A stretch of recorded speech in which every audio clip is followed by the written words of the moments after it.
Well, what's up again there, guys? Brian here at 3Jar here to bring you another end of the year top 10 list video to share with you guys today.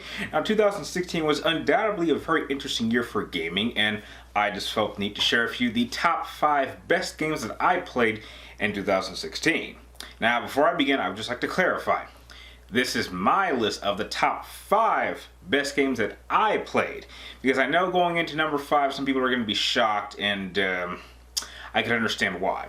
So without further ado, let us begin with number 5 on my list of the top 5 best games that I played in 2016. Starting off with number 5 on my list is Uncharted 4: Thieves' End. Okay, time out, hang on. Before you press that dislike button, let me explain. Now look, guys, I'm not questioning whether or not Uncharted 4 was one of the best games that came out in 2016, if not the best. But for me, Uncharted 4 was simply another great game from Naughty Dog that sent off the franchise in a great way and gave me another wonderful experience in the Uncharted franchise. But therein lies the problem. It was just another great game, and we all knew what this game was going to be going into it when it was first announced. Coming from Naughty Dog, we all knew what we were going to get with this game, and it did nothing more and nothing less than what I was expecting. And there's nothing wrong with that. Everything about this game was fantastic. The visuals were impressive, the gameplay was exciting, and the performances from all of the actors was top-notch. But at this point, it's kind of the standard of the franchise. There is nothing wrong with getting everything that you wanted and expected in a game, but what the other entries in this list did was not only give me everything I wanted, but they gave me even more, and in a couple cases gave me things that I didn't even expect, and that is the one thing Uncharted 4 did not do. In my opinion, there is no question that most people would probably give the title of Game of the Year to Uncharted 4, and to me, Uncharted 4 will always remain one of the best games that has come out to PlayStation 4 to date, and it's just another great entry in this incredible franchise. But for me, that is nothing new, and that is why it is number 5 on this list. Number 4 on my list is Ratchet Clank, the game based off the movie, which is somehow based off the game. What makes Ratchet Clank a very special franchise to me is the fact that the very first installment was the very first PlayStation 2 game I had ever played. So for Insomniac to come out and not just make a nearly perfect remastering of the first game was just an awesome idea, but it also serves as an upgrade for the first title of the same name. A good number of levels were perfectly recreated, making the gameplay feel very familiar, along with adding completely new worlds and gameplay additions to make the game feel fresh as well. And although the movie that this game is based off of was not exactly perfect, it does serve as a good addition to that film, as well as being a great retelling of the Ratchet Clank original storyline.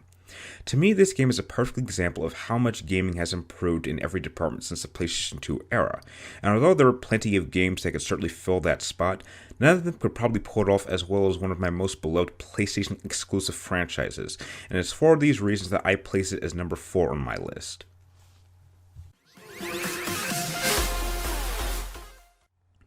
Number 3 on my list is Square Enix's Final Fantasy XV.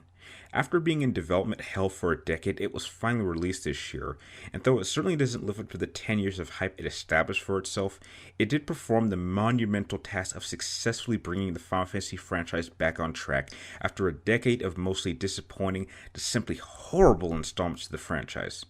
The game itself was visually impressive and introduced me to my new official favorite cast of characters to play with, as long as my new favorite Final Fantasy battle system. Though the narrative does have some pacing issues, especially in the final third of the game, and a number of key characters are not given as much character development time as they deserve, it still, in conclusion, is a great installment to the Final Fantasy franchise, and now gives me a great sense of hope for the upcoming projects that Square Enix has in store for us in the near future, and because of this, I give Final Fantasy XV my number 3 spot.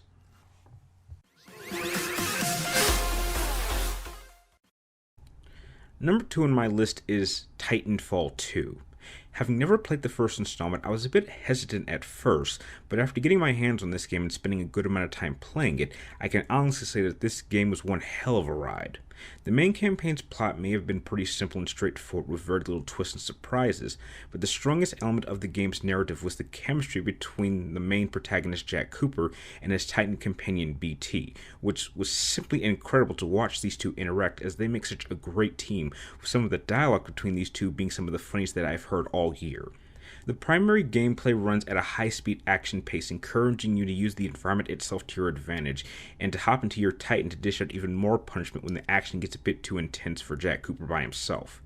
Titanfall 2 also presented one of the most creative chapters that I've ever played in a first-person shooter, using a game mechanic that we have not seen in years. But what really places Titanfall 2 so high on my list was the fact that it had such an enjoyable and addicting multiplayer mode, and that is coming from someone who has been a hardcore anti-multiplayer type gamer for years. With all these components coming together, it created one of the most unique and gaming experiences that I've had in some time in this genre of gaming, which for the most part has felt rather stale for me for years, and it is for these reasons that I rank it number 2 on my list.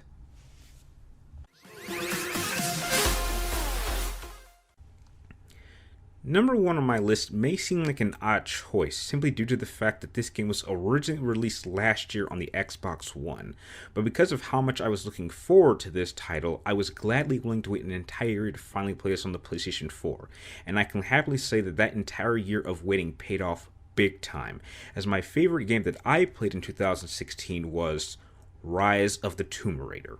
What Rise of the Tomb Raider was able to do above any other game I played this year was completely exceed my expectations in nearly every single department when it comes to what I'm looking for in a perfect title. Just do a quick comparison to the other games on this list. Ratchet Clank, Final Fantasy XV, and Titanfall 2 all have amazing visuals and gameplay elements, but when it comes to their stories, they simply lack the amount of interest and depth that Rise of the Tomb Raider was able to explore.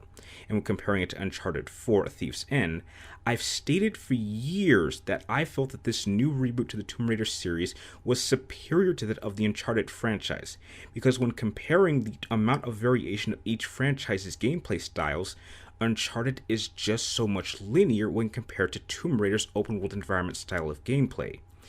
Compared to Uncharted, Tomb Raider has a much more expansive weapon collection, with a vast upgrade system for both the character and your variation of weapons. It has a much more expansive variety of collectibles, its challenge factor exceeds anything that Uncharted 4 presented, and its side missions actually matter to the main story's plot. And after finishing both games, Tomb Raider was the only one between the two that gave me a reason to go back and explore the multiple environments even more.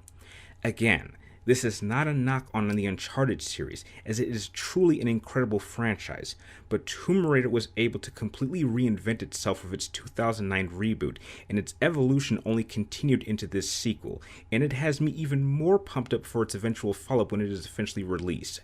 And on a final note, Tomb Raider was the only game I played all year that received a perfect score, and at least for me, that is more than a good enough reason to give Rise of the Tomb Raider my Game of the Year for 2016. And with that, that is the end of my list of the top 5 best games that I played in 2016. So now that my list is officially done, tell me, what were some of the best games that you guys played in 2016?